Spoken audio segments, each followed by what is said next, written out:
तो मैं पहुंची रूम पर और रिलैक्स फील होकर चल रहे हैं सब लोग खाना खाने। वही रोटी पनीर खाते खाते तो जी भर गया। अब घर में जाके ही खाने से पेट फुल होगा। मैंने सोचा चलूं सोऊं, बट यहाँ तो मस्ती होने लगी। ये मोटू भाई ज़्यादा ही पगलाते रहते हैं। बेचारे जीतू तो शर्मा गए और इनको देखो चश्मे कम लगाए हैं और देना पड़ेगा। अब चलो सो जाओ, मॉर्निंग में उठना भी है।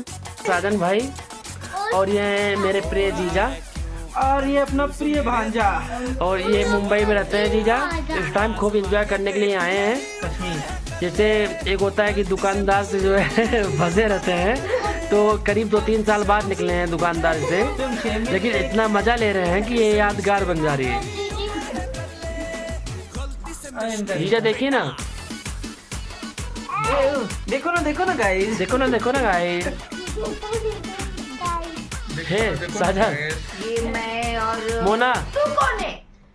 मैं अजी मैं वो नीचे वाला।